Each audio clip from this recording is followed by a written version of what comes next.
Pace car pulling away, and Kyle Busch will lead him down to the green flag here. It'll be 94 laps remaining in Nashville, Tennessee. Kyle Busch has led 3 times for 92 laps. Jason Leffler in second, then Edwards, Keselowski, Coleman, and Stephen Wallace up in 6th spot. It's amazing how that 18 gets started on these restarts. Tell you what, he's been so good. Almost every single race, just, you know, taking off, rocketing away on those restarts, Andy, like you said. And that's won him a lot of races. Challenge for 3rd spot. Here's Brad Keselowski on the inside. 2 of the Concrete Cowboys. Keselowski's got 3 wins on concrete, and Carl has 5.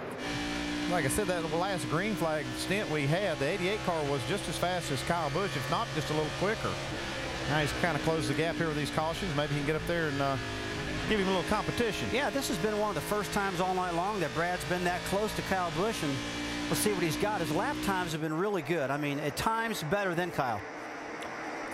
Keselowski will take the spot away. The 11 car Legacy, by the way, showing a lap down, still running well in 13th position. Hey, wait, you see Jason Leffler falling back. Andy, I got a question for you. I mean, he's got 20 more laps in his tire. Jason does. I don't know if I would have pitted that car or not. I maybe should have. Here's a gaggle of cars back in, that is 5th, 6th, 7th, and 8th. The 20 car, Brad Coleman is in the 5th spot, or now the 6th position as Stephen Wallace has gone by. Close quarters racing right here with lead lap cars and lap down cars. Mike Bliss in the 1 car being shown in 7th. Stephen Light behind him, then McDowell.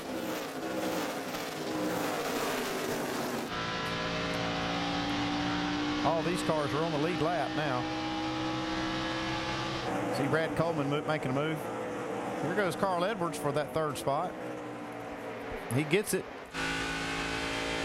Bernie Lamar will follow, try to follow Carl Bob. Bernie, by the way, a lap down. So it is Edwards now moving into 3rd, Leffler back in 4th spot, and Coleman still back in 5th.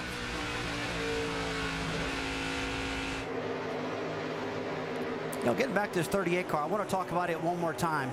You know, he had the opportunity to pit that last time and get back in sequence because there's only like 9 cars in the lead lap. But he elected to stay out, Andy, with 20 laps more on those tires. And to me, it looks like he's paying for it just a little bit now. He might pay for it a little bit right now, but they were trying to save that set of tires because they made an extra pit stop early that the other cars did not. So this was a way for him to kind of reset at least the tires that he has left in the pits to be equal with the rest of the guys. He is going to give up a little bit right here, and we heard him say that he thought he might give up a few spots. But that was a way for him to save a set of tires. That's the reason I asked you. I knew you knew the answer. Jason Leffler is 3rd in the point standings, and it's all been done with the fact that he's been so consistent lately. My cars have been really fast, really consistent. I feel like I go into any race every week knowing that we can win. Where before I always thought we could win, but our consistency from week to week wasn't there, and now it is, and it's paying off for the top 5 and top 10 finishes for sure. He has had 7 consecutive top 10 finishes, and all those that actually started back here in April when he finished in 6th position. And you see there the last 10, he is by far the best average finish moving in. So they said if they could probably just hang with top 10 finishes, they got a shot to maybe be a factor in his championship down the stretch. Yeah, he's going to just try to stay in contention, and these guys have been so solid. I was talking to Zipadelli about it today, and they have had their chances to win, too. They've had themselves in position a couple of times. It didn't work out, but they have been in position to win a couple of races this year.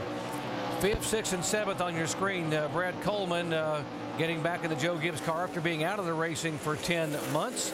And then Stephen Wallace behind him, then Stephen Light. Let's update the 99 car back in the garage area. Jamie. Well, Doc, he was one of the young guns, started 2nd, was running top 10, got caught up in that wreck. Now they replaced the trailing arm. Jerry Baxter, crew chief, underneath the car, working feverishly. They want to get back out. You see that window net is up, so hopefully Trevor Bayne will make it back out, guys. Very important to get him back out, Andy, for just for the reason of getting him some lap time and some seat time. Oh, yeah, they just want to try to make laps. That's the only way you get better. Got some great racing right here with Stephen Wallace and Brad Coleman going at it right here. Oh, we got a little contact.